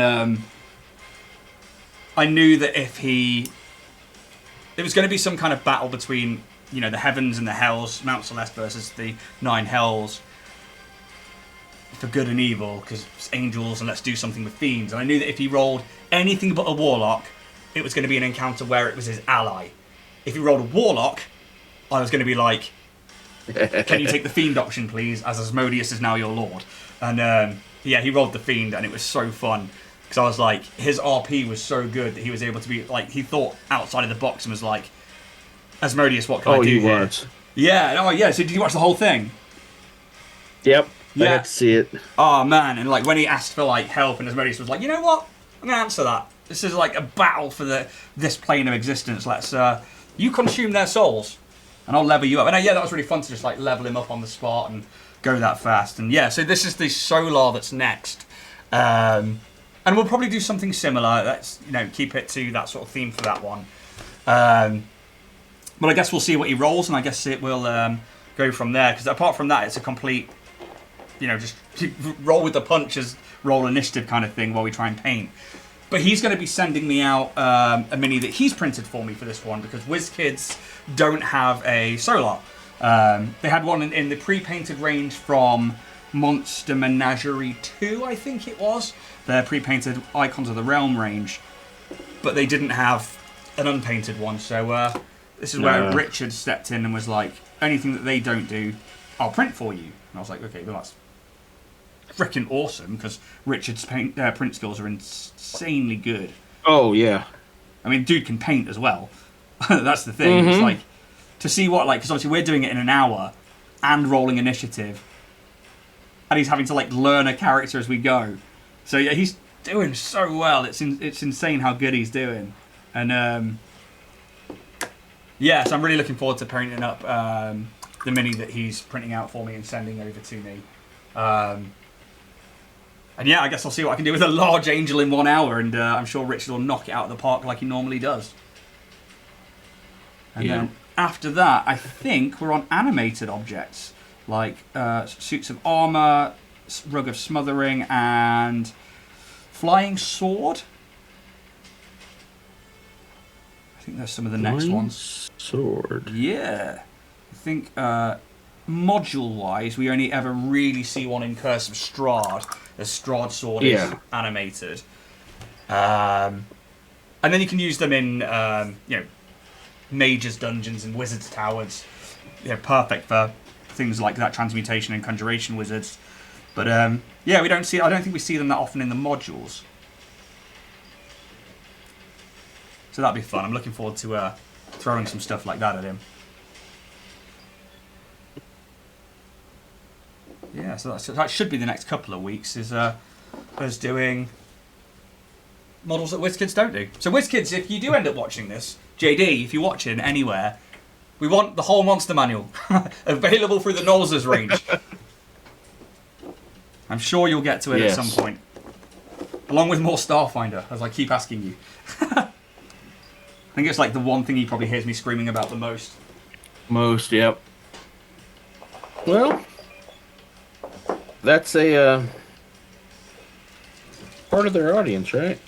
Yeah, it's just a shame because it's not on them. It's just obviously it's like the lesser used system out of Pathfinder, D&D, and Starfinder. It's the one that probably doesn't pull in as much money, so they don't have the need to pump as much money into it, which sad for people like me. But again, that's one of the reasons I got into 3D printing, and the reasons that I get to do things like these mimics and print them in part of the shop now is because I wanted to have more Starfinder minis, and yeah, it's. I think like you, I've never looked back since getting into it. No. It's a phenomenal. I recommend it to anyone. It's always the what can I print next? Yes. I have printed up some proxy Bad Batch. Oh. And okay. So I've got to get them assembled and start painting them. Oh, so are they unassembled Bad Batch? Yeah, the bodies, heads, posable. So sniper rifle out, sniper rifle. That's very so cool. It's just a couple different variant options, and of course, when I printed them, it was just like, yes, throw them all on my build plate and print. So that's very cool. I very much can't wait for the Star Wars Legion Bad Batch to be released. So very much looking forward to that. So just for those of you watching, and I suppose explaining to you, Craig, what I was doing with this black line. So I'm taking the contrast paint, the Black Templar, and it's quite a heavy black, but it's still very thin, almost like wash thin. And I'm very carefully just trying to paint a black line back in under ridges. So right now I'm doing it under the arch, and I'll do it underneath the bottom ridge there, into the handle, and just under the handle. And that'll just add some shadow back in, hopefully. I wonder if I can get it better on the other camera if I bring that up. So let's close off the mimics thing there. Just underneath the... There you go, underneath the top arch. Right. It re-puts that depth back in, and that shadow. So how thin are you taking that down on that Templar black? So I don't really thin it. I quite literally I take the tip of the brush. So I'll put it there so I can kind of show it off. Very carefully, just take the tip so it doesn't soak too far up, and that's like a tiny amount. I then take a little bit of tissue and I just touch the tip to it so that some of that comes off, and then I'm just kissing it, going in with a little tap tap taparoo, and just very carefully painting that line in. And less is more. If you need more, you can add more. You can't take it away. So at that point, just find where you need that shade and just add it in. And I find that long lines, like stormtroopers, or actually this front bit here, there is that chest back hinge and also the padlock. Right. For that long line, I will quite literally start at one end, and I will try as smooth as possible to almost follow that line work and get it to be one smooth movement. And that's probably the hardest bit to it.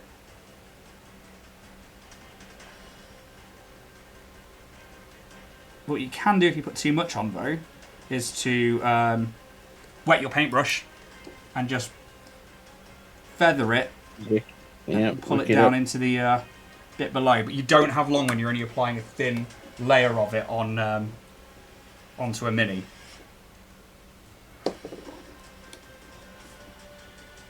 And hopefully, because we only dry brushed up through the woods, I shouldn't need to apply a wash to bring out the grain. I shouldn't need to do too much more to it because the primer's doing all of the heavy lifting.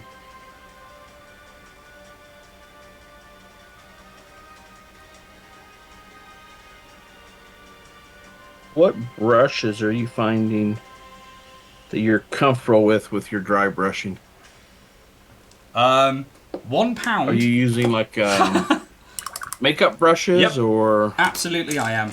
So I've got some absolute banging favourites. These are all from Primark, which is, I don't think you have in the States, but it's basically like Target for clothes. Yep. And these were like, I think they were a set which were like £3 for the lot. And that one's got like a wider, thin, but rounded tip. And that one's a very thin, but rounded tip, which is really good for getting into, obviously, smaller minis and stuff.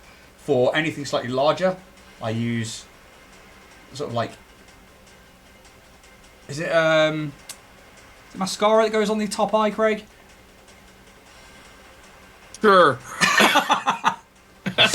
All I know is liquid eyeliner. That's fine. That one there. And then I've actually got, I do use, for straight edging, and this one's really bad and I need to replace it, I will use like a straight edge flat brush and just use the side of that to then go down lines and stuff. But that one is pretty... In fact, I'm just going to throw it over there because it's useless now.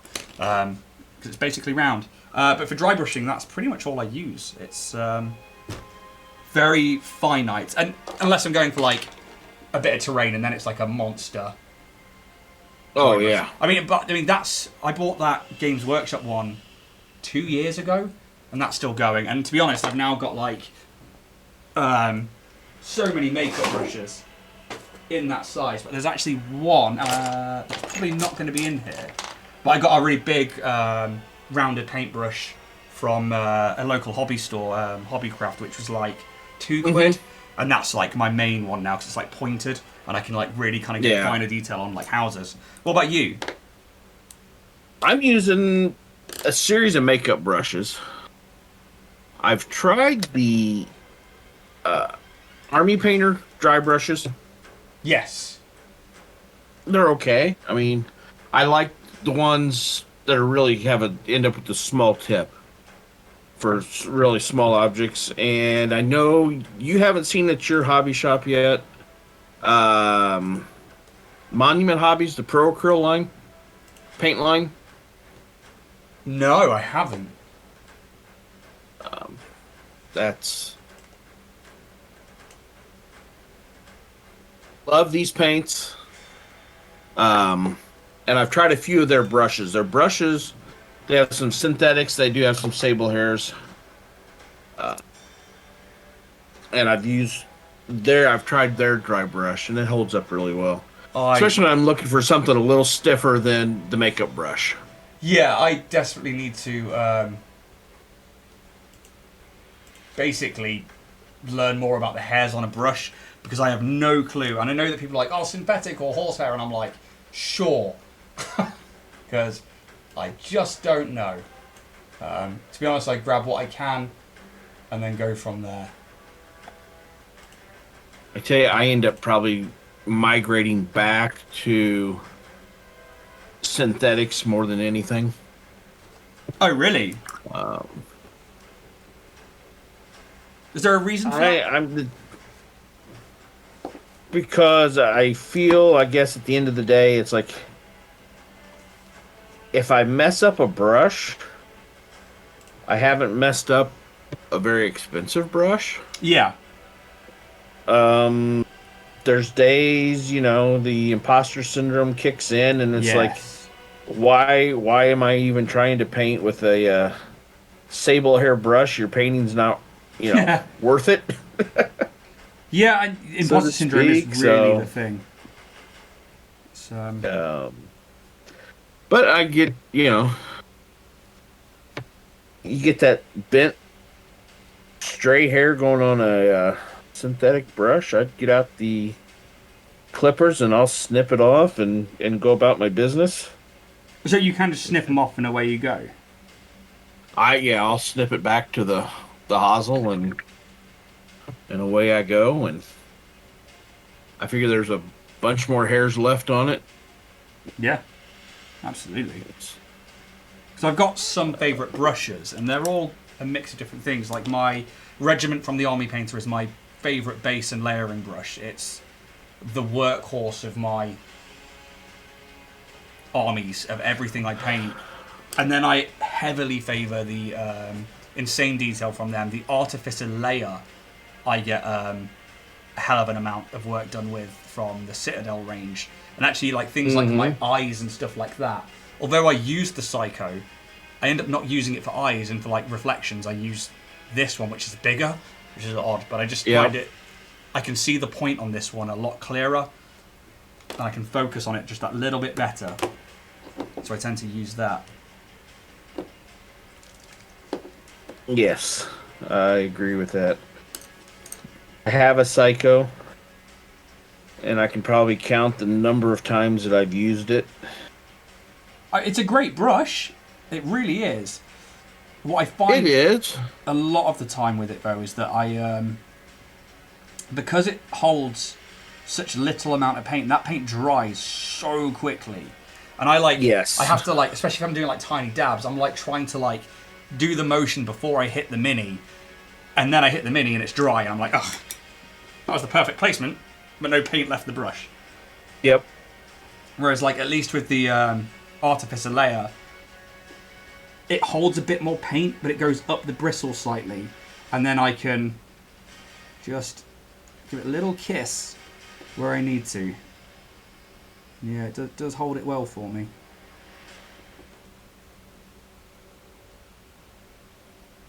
And you watch all these different painters paint, and it's like they've got these beautiful brushes that are, they have this nice round belly on them. They're super sharp. Bristles are coming to a super sharp point, and it's like, mine even from the store. If I go to the local art store and I'm looking for that type of brush, I never find one that actually looks like that. Yeah, I'm the same. It's because they're always talking about how this, this nice fat belly holds all this paint, and I'm not, I'm painting faster because I'm not having to go back to the well as often, and yeah, I'm not that advanced. I don't really know what any of that is, and it's I kind of just go with my gut and go from there. Really, I suppose like we do learn as we go, and that is the thing. It's like nobody starts out a phenomenal mini painter. Nobody. You can be naturally talented at art and stuff, and you can be various levels of what you end up doing and how you know how color works and stuff. But like if I take minis I was proud of 2 years ago and compare them to minis I'm proud of now, I'm like, whoa! Yeah. But like at the same time, in 2 years' time, I will probably be once again looking at things like this and go, what was I thinking? I did that live on the internet. Delete. Well, luckily for me, I'm not going to do. I probably won't go down that road, but I don't ever feel like I need to justify myself to anybody. But it's definitely like looking back, like, oh god. Yeah. But that's where the imposter syndrome kicks in, isn't it? That's where we go, am I really good enough to be doing this? And actually, it doesn't matter. If you take minis to a table and someone starts laughing at you, you're playing with the wrong people. Absolutely. It's nobody. Absolutely. Nobody down at Games Workshop, nobody down at the Geek Retreats, nobody in your local hobby stores, your friendly local gaming stores, is going to be like, I'm not playing with you because they're not painted that well. That's not. It's not the community we're in. And if they are, then yeah, abandon ship. No. And I started my Instagram page for the sheer fact, put it out there for nobody else but myself, to force myself to try harder and to just try to really advance my own painting. Nice. And if I love that about Instagram. I could do that, then it was a win for me. Yeah. Instagram is probably the friendliest and best community for mini painters and for people out there who not necessarily wanting to be like I don't want to be an influencer or anything like that. I'm having fun. I like that, I've got a small following, and that through the badges we get to like have fun, we get to paint things. It's nice when things get sent out to us. But I just wanted to have fun, and I wanted to experience that journey and show people, not necessarily like, not show off what I was doing, but like just share it with people. And if people liked it, to come along for the ride. And yeah, that's sort of where it's at with Instagram. And yeah, I've met some amazing people, like some of them here in the chat as well, like Corriente is somebody local that I met recently that yeah, they're just one of the nicest people, and they were like, hey, I really like the show and stuff, and it was just awesome to meet just like-minded people who want to paint minis and just enjoy hanging out. That's what it's all about. It is exactly what it's all about. However, we are coming up on the 10-minute mark, just so you are aware. How are you getting on? I'm getting there. It's, get this last leg done. I could throw it on the table and make guys fight it. Yes. It's not where I want it to be, but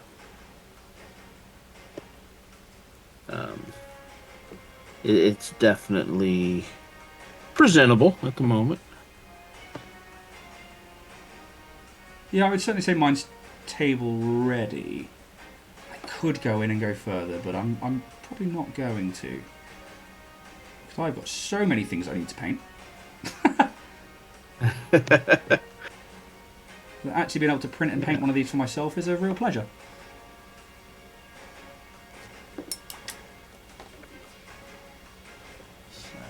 And your son's dragon that you shared. Oh yeah, was amazing.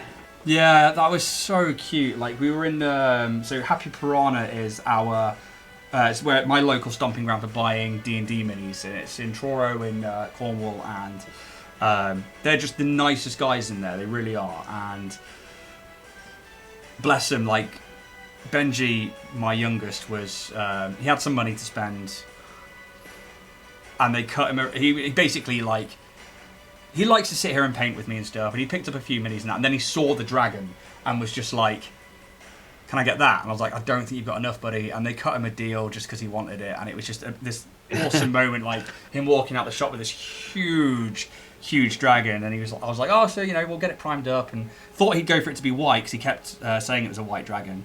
I was like, "So what? Do you want me to prime it white and then we'll paint it up and stuff?" And he's like, "No, gold." I was like, "Okay."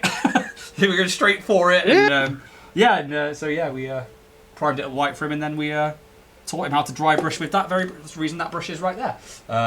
And it was a very interesting experience of trying to teach, because he's like learning to do like stipple and stuff at school at the moment, and he did really well. And then he got to like the claw bits and the bones, and he was just like, "No, I'll do this bit," and he didn't like want any hand help or anything like that, and he just sat there and dipped into the pot and then tried to put it on, and it was just this really nice moment. Well, the local hobby shops like that are the best. It's like kid comes in and he wants it, and it's like, yep, you got just enough, and it's it's sort of encouraging as well. Keeps people coming back, right? And it's encouraging to the hobby. It's encouraging when I got my first D&D set, I lived in a very small farming community, and my grandmother drove myself and a friend to the next town, the larger town over, which was 15 miles away or so. Oh, so it's not too And bad. there what? Do what? It's not too far away then. No. And there was a small shop in there that was called the Judges Guild. And they made modules for D&D later on in life. But I bought a white box back in the day when it was coming out, and the whole box was $10. And I probably had the $10. I didn't probably have enough for tax or anything else at the time. Oh yeah, forget you guys pay tax after the price tag, don't you? Yep. But that guy sat there with young kids and taught us how to play. Oh, it's so cool. And he didn't have to take the time to do that. No. But and took the time to explain things to us and how things would work, and so it very encouraging when the community steps forward and does things like that. Yeah, absolutely. It's that's what it's all about, though, and it is a community. I think everything like tabletop is, especially D&D, it's all about that, and it's nice to see that that's carried on. Yeah. And and I always want everybody to know that everybody is welcome at the table. Yes. And I think that you are going to have problem players. You're always going to meet problem players or problem DMs, because it's not just players that can be a problem. And it is just about finding the right group for you, the right chemistry, the right cohesion. But don't feel like it's a breakup if you're like, hey, I'm going to retire from this. Or, you can just be like, hey, I'm going to step back. Can my character retire and, X, Y, Z? And, it can just be a conversation. It doesn't need to be anything more than that. But, you just have to... It's like being in a band. You just... Yep. You find the right people that make it work, It's, I think that's what it's all kind of about. Okay, I'm going to say I'm done. Oh, nearly. I'm going to make sure that keyhole is filled in. Because we don't want to leave that exposed. How are you getting on? I am one panel away from saying that it's tabletop. It's not standard, but I could put it on the table. Oh yeah, for sure. These are definitely tabletop ready.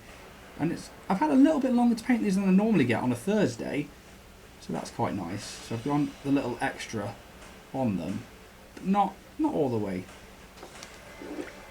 A few extra details that I kind of wish I had my big old magnifying glasses up here for, but I don't, so I'm not going to bother with them. I don't know how you can paint other than saying you have young eyes without them. Yeah, I wish I still did, but unfortunately they are failing me. It's I can't see without them to paint. I can see, I just can't focus. Yep. It's really frustrating. And it's funny because always as a kid I was like, I really want glasses. Everyone's got glasses and I don't have glasses. Stupid 20/20 vision. Gah! And then now I've got them. I'm like, oh, you know what? Yeah. I like picking out new glasses, but I don't like the headache of not wearing them. Yep. All right, so I could set this on the table. There you go. Oh, dude. I love those colours. They are so strong. I really like that acid drool as well, like yellow spittle and stuff. It's a Army Painter Disgusting Slime Effect. Wow. Oh, I don't have that. It's probably one I'm going to have to get. Because that's very bright. Is that like a yellowish green up close? Because obviously, like sometimes the cameras. Yes. Yep. Very bright ochre kind of thing. Ah, dude. So is it a gloss paint? It is. It's a little glossy. It's Very cool. that's very cool. Yep. Yeah, I'll have to look that one up. So the chest bit itself is. Let's try and get. Actually, I have to move that so I can see what I'm doing on the camera. So we have the chest there. Which Oh, very nice. I like that. all the little details is nice. What I would like to do is go around with a silver, pick out any top edges on the gold, and also there's like all these tiny little rivets on all the banding. Mm-hmm. I'd like to get those, but I just don't have time now. And then I finally went over with Barahoff Blue on the tongue, just at the very tip, to I like that. give it that real blend in. And then the eyes. That's a mimic you could find there in Icewind Dale, just Yes. in one of the ice caverns. Yeah, so that's my ones there. And I would say they're definitely tabletop ready. I would be happy to throw those down. I will have to get a picture of those and put them up on my Instagram later. But apart from that, Craig, I hope you've had some fun. I hope you've... I know I've had fun hanging out with you and painting, but I hope that it's been... Absolutely. Always is a blast to hang out with you. Yeah, it's too little too often. So we'll have to sort something out and do some more. And thank you for indulging my little dungeon mastering earlier and for taking part in the... getting to face off against them. I know next time I'm going to make sure that I'm logged in. Well, like just in case. Yeah, I didn't want you to know anything beforehand, so... Absolutely, but... Yeah, now you can sort of feel what Richard experiences every Thursday now. Yes. But no, he's facing off against a Solar on Thursday. But Craig, where can people find you? Tell us a bit about you before we disappear off for the night. Instagram is probably the best place, and that's D&D Painter 76. I do have a Facebook page that just has a lot of my minis up on it, and that's under Dragonskull Studios. So always look for follows there. Twitch, I do have a Twitch channel that, as Ian knows, I need to promote and actually get on more with it, and that's Dragonskull Studio, not Studios. Dragonskull Studio. Studio. And YouTube is as Studios, so. Perfect. Yeah, sorry, I'm going to take some water because I realise how croaky my voice is getting. But, guys, all of you turned up in chat, and those of you who are watching on YouTube, I'll try and put links in below for Craig's channels and for his accounts that you can click on and go find him there. Hopefully we'll be back again soon with another stream. I think we were talking about possibly doing like some terrain basing ones, which would be really cool. But we don't know. We always just kind of like nice to relax, hang out, have a hangout. If you can't find us here, we'll either be on Dragonskull or we'll be at Band of Badgers. Again, all people you should check out, and hopefully we will be seeing you again real soon. I'm back on Thursday with Richard from Warrior Prince for painting up the Monster Manual, and until next week, there's no 2 Guys 1 Cup. So hopefully we'll be back next week with the next instalment of some 40k weaponry for you. Until then, thanks for tuning in, and we will see you again real soon. Bye, guys. See ya.